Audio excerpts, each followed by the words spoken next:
수원시 권선구 고색동의 신축 공사 현장. 26살 김태규 씨는 이곳 공사 현장에서 일을 하는 일용직 노동자였습니다. 취업에 준비하면서 일을 이제 용돈벌이 하려고 근무를 했었습니다. 이제 하청업체로 들어가서 저쪽에서도 근무를 했었고 계약직 만료였어요. 젊은 나이지만 현장 경험이 많았던 김태규 씨는 취업을 준비하면서 이곳 공사 현장에서 일용직으로 일을 시작했습니다. 그러던 2019년 4월 10일 오전 8시가 조금 넘은 시간, 이날도 어김없이 현장에 출근한 김태규 씨는 현장 5층에서 건축 폐기물을 1층까지 옮기는 작업을 하고 있었습니다. 안타까운 사고는 그 찰나의 순간 벌어졌습니다. 전화가 왔어요. 집에서 심장이 안 뛰는데 떨어져서 심장이 안 뛴댄다 이러시는 거예요. 그래서 사실 전 여기서 가깝기 때문에 제가 제일 먼저 도착을 했어요. 공사 중이던 건물 5층 20m 높이에서 동생이 추락했다는 전화를 받은 도연 씨는 한 걸음에 병원으로 달려왔습니다. 할머니랑 엄마랑 같이 갔는데 못 보겠어가지고 그 흰색 천으로 있는데 못 보겠어가지고 전 사실 여기까지만 보고 할머니 이렇게 눈을 감겨드리고 같이 나왔어요. 이렇게 할머니 보시지 말라고 충격받으실까 봐. 그것이 동생 태규 씨의 마지막 모습이었습니다. 도연 씨가 전해 들은 동생의 사인은 5층에서 폐기물을 1층으로 옮기던 중 열려있는 화물용 엘리베이터 문 사이로 추락했다는 것뿐이었습니다. 제가 좀 장례를 정신없이 치르고 그 다음날 현장 방문을 제가 현장을 가봤어요. 어떻게 제 동생이 그 평소에 조심성 많던 제 동생이 어떻게 죽게 되었는지 궁금해서 가게 되었어요. 공사 현장은 이미 고용노동청으로부터 작업 중지 명령을 받은 상태로 모든 작업이 중단된 상태였습니다. 그런데 납득할 수 없는 점이 눈에 들어왔습니다. 추락 지점이 이쪽이래요. 이쪽이고 이제 5층에 있었던 엘리베이터예요. 이제 5층에서 이 사이로 떨어졌다고 이제 얘기를 들었는데 5층에 있어야 할 엘리베이터가 1층에 내려가 있는 거예요. 5층에는 이렇게 플러스 라인도 다 훼손되어 있고 이렇게 내려가 있는 거예요. 사고 당시의 모습 그대로 보존돼 있어야 할 현장. 그 중에서도 가장 중요한 키가 될 엘리베이터가 사고 지점인 5층이 아닌 1층으로 내려와 있었던 것입니다. 제가 이때 이제 현장 관계자들 분들을 만나서 뵀어요. 왜 엘리베이터가 1층에 내려가 있냐고 여쭤보니까 1층에 있는 게 보기가 좋아서 내렸다고 했고, 답답한 마음에 도연 씨는 사건 담당 경찰에게 전화를 걸어 상황을 알렸습니다. 이거 원래 건들면 안 되는 거잖아요, 팀장님. 이거 건들면 안 되는 거 아니에요? 이제는 건드리셔도 돼요. 그리고 저걸 건드린 이유가 뭐냐면 이 노동부에서 여기 또 현장 조사를 해야 돼요. 네. 아세요? 네, 알아요. 그 노동부에서 네. 산업안전보건법 위반이라 그래서 이제 공사장의 위험한 부분에 대해서 조치 안 한 부분, 네. 또 엘리베이터가 어떻게 움직이는지, 이 사람이 어떻게 하다 추락했는지 이런 걸 또 조사를 해야 되고, 네. 경찰관은 또 그걸 토대로 요 사업주나 요 현장 감독하는 사람들의 업무상 과실인지 그거에 대해서 수사를 하는 거예요. 네. 근데 이게 예. 그게 이제 움직이라는 말이 없었는데 그냥 움직였다고 하더라고요, 임의대로. 근데 지금 움직여도 상관없는 상황이라 그런 거예요. 이미 엘리베이터에 대한 조사가 끝나 상관없다는 설명. 그러나 정작 조사를 한다는 고용노동부 얘기는 달랐다고 합니다. 4월 10일 날 발생이 했을 때 그때 당시에 경찰분이 연락을 안 돼서 5층에서 엘리베이터 작동 유무를 확인하지 못하셨대요. 저희는 이제 수사 기간이잖아요. 그래서 지금 수사 중인 상황에 대해서는 비공개가 원칙이기 때문에 수사를 완료했고 이미 이제 저희가 이제 검찰로 송치했기 때문에 검찰에서 그 이후에는 하는 부분이잖아요. 고용노동부의 조사가 있기도 전 5층에 있어야 할 사고 당시 엘리베이터가 현장 직원에 의해 1층으로 내려져 있었고 이에 대해 아무도 문제 제기를 하지 않은 것입니다. 도연 씨는 이 상황이 납득할 수가 없었습니다. 그날 이후 도연 씨는 직접 사고 원인을 파헤치기 시작했습니다. 저희가 진짜 14일서부터 거의 보름간을 잠도 자지 않고 저희 넷이서 낮에 돌아다니고 저녁에 다시 팔 듣고 돌아다니고 전화하고 저희가 이런 거 다 알아보고 머리만 떼고. 어렸을 때 꼬맹이 때 초등학교 때부터 갔던 아이라서 더 애착이 많이 가져요. 막내고 얘가 너무 예뻐했고. 그렇게 몇 날 며칠 직접 발로 뛰며 조사한 내용을 토대로 지난달 25일 기자회견을 가졌습니다. 현장 관계자 분들로 인해서 현장이 훼손되었는데 그거를 인지하지 못하는 고용노동부분과 근로감독관분과 경찰분을 보고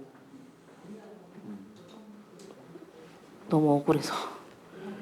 저희가 과실치사 부분을 알고 싶은 게 아니라 그 아이가 5층에서 굳이 어떻게 떨어졌는지, 왜 벼랑 끝에 몰려서 내려갔는지, 떨어진 건지, 누가 민 건지, 아니면 진짜 헛디딘 건지 그거를 알고 싶은데 그거조차 조사가 이루어지지 않고 그냥 업무상 과실치사다라고 하니까 저희 입장에서는 받아들이기 힘들죠.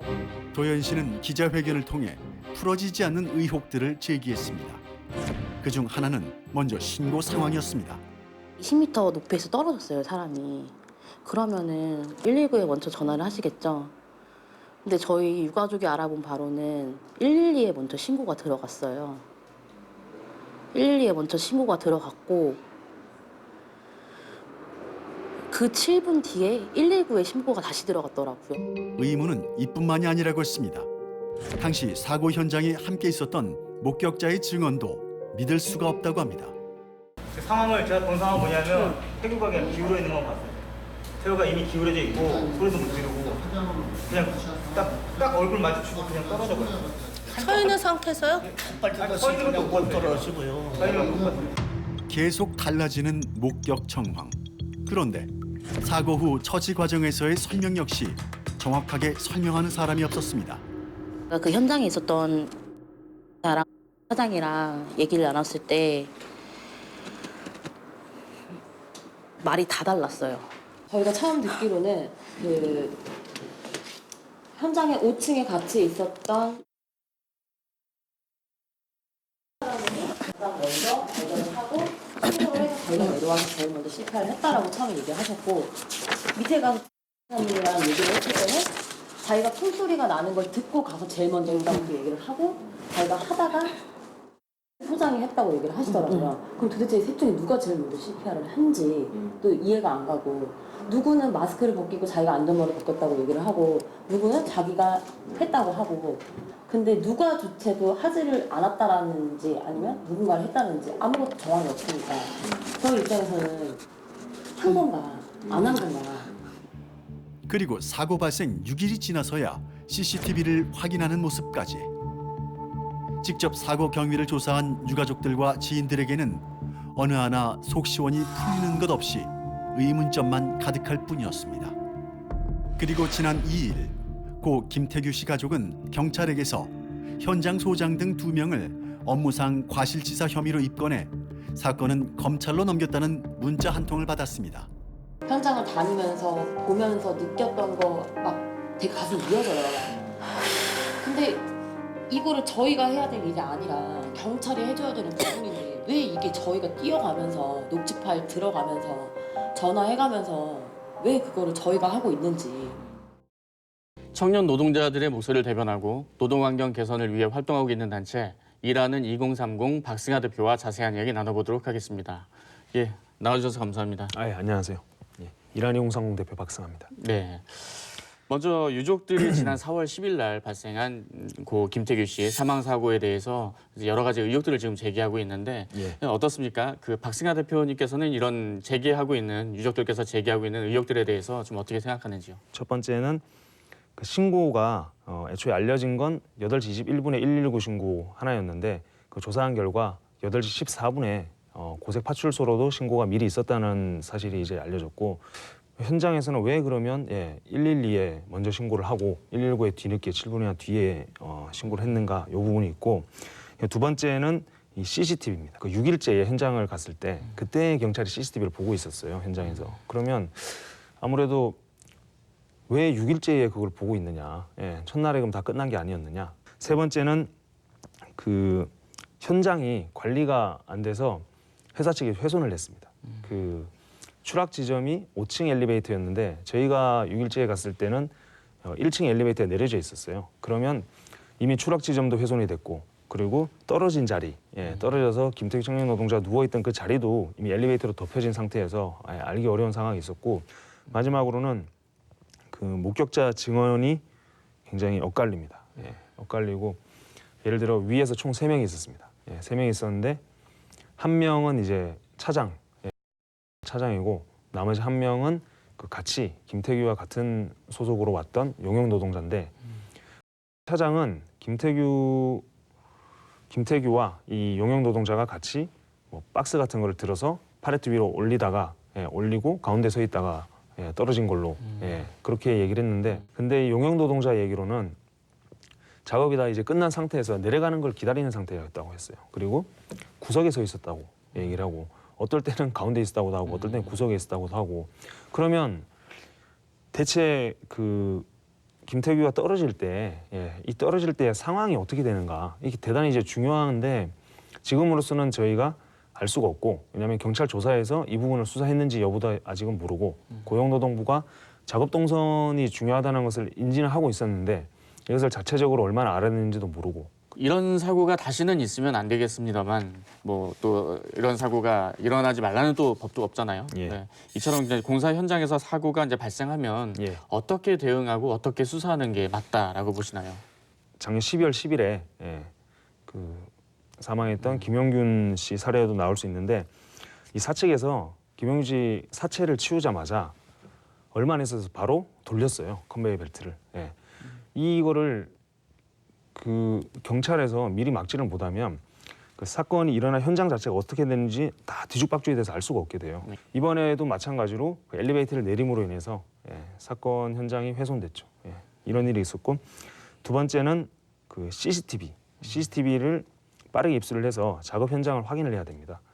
그 무빙워크 작업을 하다가 끼어서 청년 노동자가 또 사망하는 일이 있었는데 이때는 그 회사 측에서 안전교육을 그 미리 10분 넘게 실시를 했다고 얘기를 했는데 그 어렵게 입수한 CCTV에 나온 바에 의하면 제 1분도 안 되고 사실 그 안전교육을 한다고 들어갔다가 바로 이제 나오고 진행하지 않은 게 이제 드러나기도 했고 그만큼 CCTV 확보가 중요하다. 그리고 세 번째는 목격자 등을 통해서 사고 당시에 작업 동선을 파악하는 일이 대단히 중요합니다. 이번에 김태규 청년은 3명이 있었어요. 3명.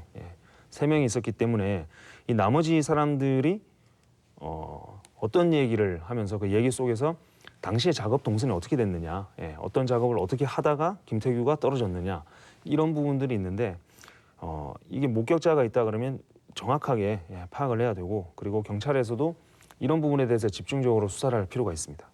네. 고 김태규 씨 사고 당시에 현장 대응도 수사도 이제 제대로 이루어지지 않았다라고 이렇게 말씀을 하셨는데 지난 25일이죠. 기자회견을 통해서 철저한 수사를 이제 촉구를 하셨는데 수사와 처벌에 관련해서 현재까지 어떤 점이 부족하다고 생각하시나요? 유가족이 직접 현장 조사 및 관련 인터뷰를 하지 않았으면 많은 부분이 누락됐을 것이다. 누락되고 문제 제기된 부분들, 저희가 언론에서 문제 제기한 부분들 대부분은 유가족이 직접 조사를 했어요.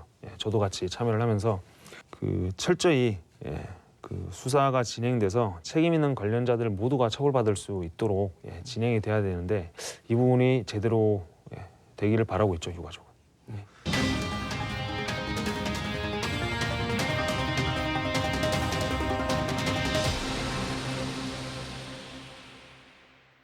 2022년까지 자살 예방, 교통 안전, 산업 안전 등 3대 분야 사망 절반 줄이기를 목표로 국민 생명 지키기 3대 프로젝트를 집중 추진하겠습니다. 문재인 대통령은 지난해 신년사를 통해 국민 생명 지키기 3대 프로젝트를 발표했습니다.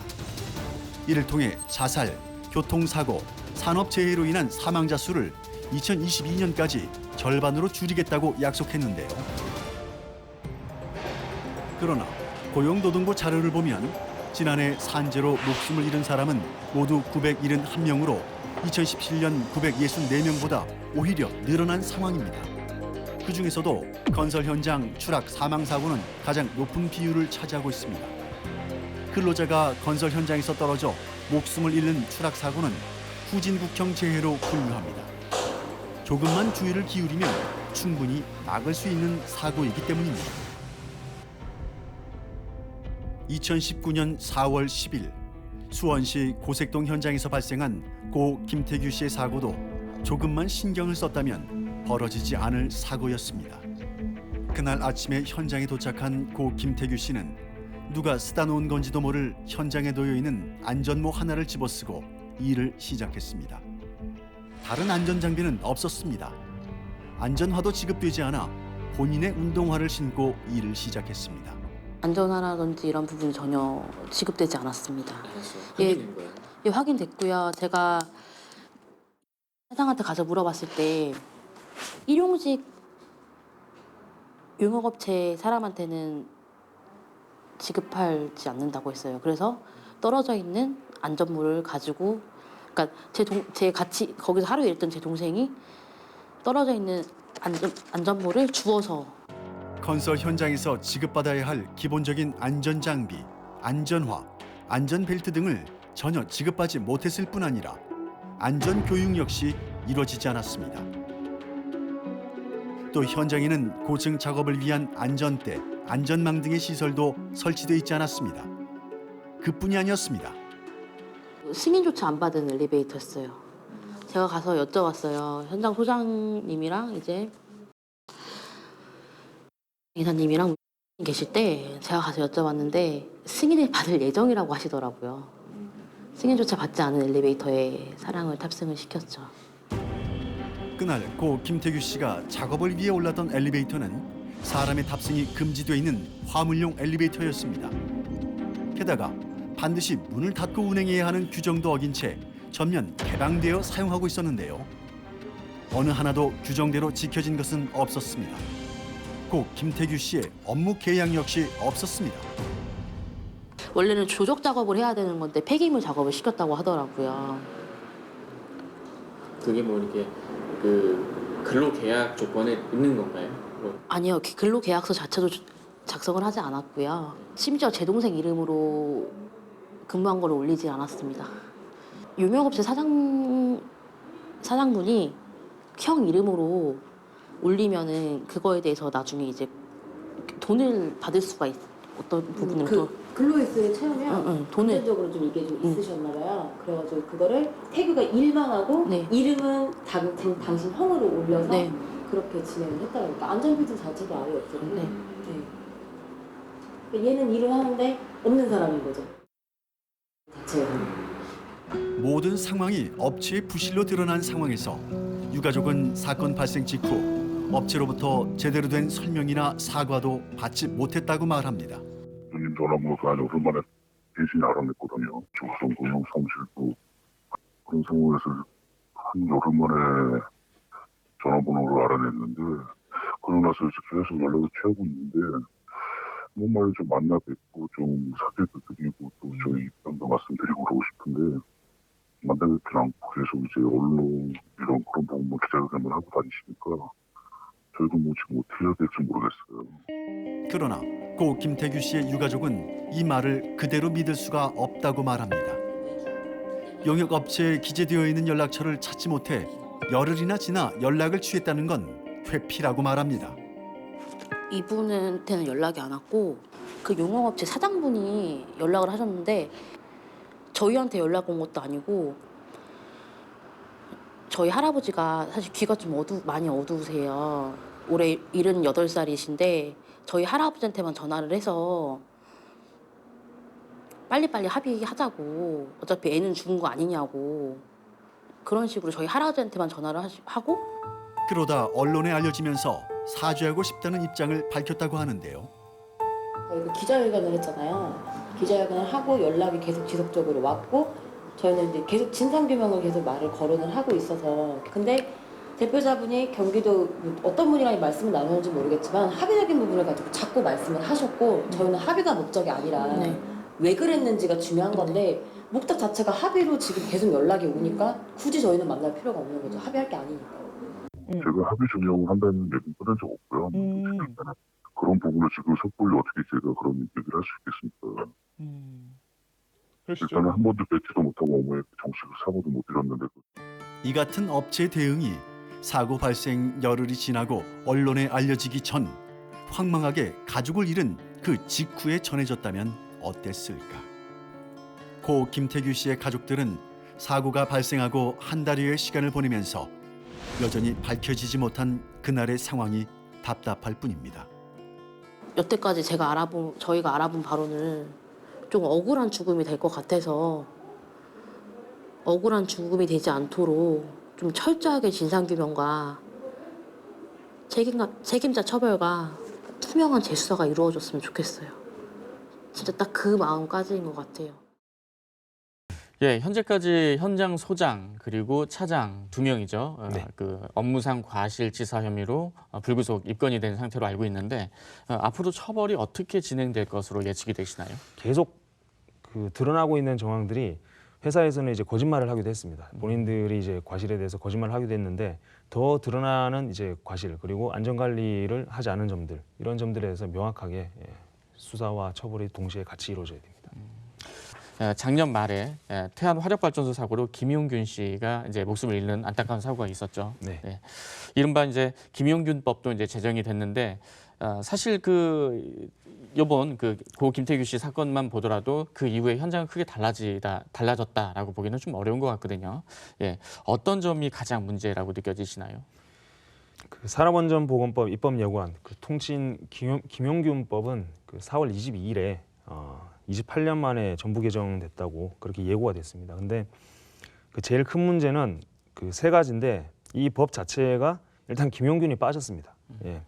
그 도급 작업이나 뭐 이 수원 납도는 뭐 카드뮴 재련 이런 부분들에서 유해 물질 이런 부분들에 대해서만 도급을 그렇게 금지하기로 하고 그래서 여기에 따르면 김용균법 자체가 적용될 수 있는 대상이 너무나 이제 좁다 이런 문제가 하나가 있고 두 번째는 작업 중지권을 축소했다는 점입니다. 이 중대 상황에서 전면적인 작업 중지를 할 수 있는 권한을 노동자에게 주겠다. 이게 이제 원래 취지 중에 하나인데 지금 상태로 보면 이 취지는 사실은 온데간데 없이 사라지고 그리고 그 해당 작업과 동일한 작업에 인해서만 작업 중지 발동을 할 수 있도록 범위가 굉장히 축소된 상황입니다. 이 2가지보다 더 중요한 점은 산안법이 개정이 됐다 하더라도 여전히 솜방망이 처벌 속에서 이 사건 재발을 막기가 어렵다는 점입니다. 뭐 벌금이라든가 뭐 처벌될 수 있는 이제 범위들 그리고 처벌 대상들 이런 처벌 규정들이 얼마나 실효성이 있는가. 실제로 처벌이 제대로 이루어지지 않으면 이 법을 어느 기업들이 무서워할 것이며 그리고 어느 기업들이 이 그 법을 무서워해야 안전관리에 더 힘을 쏟고 노동자들이 죽지 않는 환경을 조성할 텐데 그 비용보다는 차라리 사람이 죽고 나서 자기들이 솜방망이 처벌 속에 얼마 안 되는 벌금을 내는 편이 더 싸게 먹힌다. 이런 판단을 충분히 할 수 있는 환경이 있습니다. 지난 9일에는 정부가 10대 건설사 대표들과 함께 공사장 사망 사고를 줄일 것을 이제 당부를 했었습니다. 건설사 대표들이 이제 안전 선언문에 서명을 하고 노력을 하겠다라고 이제 선포는 했는데 글쎄요, 이제 결과는 좀 지켜봐야 될 것 같습니다. 어느 정도의 효과가 있을지는 좀 봐야 될 것 같긴 한데 이처럼 현장에서 안전 사고를 줄이기 위해서 어떤 부분이 선행돼야 된다라고 생각을 하시나요? 지금 그 건설 현장에서 전체 산업 현장의 절반 정도의 노동자들이 매년 죽어가고 있는데 이런 상황에서 뭐 부탁만 한다고 기업들에게 안전관리를 해주십사 얘기만 한다고 개선이 되는 게 아닌 거는 명백하고 이미 드러났죠. 그러면 정부에서도 좀 더 강한 규정과 강한 처벌을 위해서 노력을 해야 될 점이 분명히 있습니다. 근데 새로운 이제 법을 적용을 시켜서 이 중대재해기업처벌법으로 인해서 무책임한 경우로 인한 재해에 대해서 사업자에게 명백하게 책임을 물게 만들어야 된다. 이런 규정이 없는 상태에서는 지금 기업주들에게 공고만 하는 선에서 정부가 얘기를 해서는 절대 이 문제가 해결되지 않을 것이다. 그런 생각하고 있습니다. 바쁘신데 이렇게 시간 내주셔서 감사합니다. 좋은 말씀 잘 들었습니다. 감사합니다.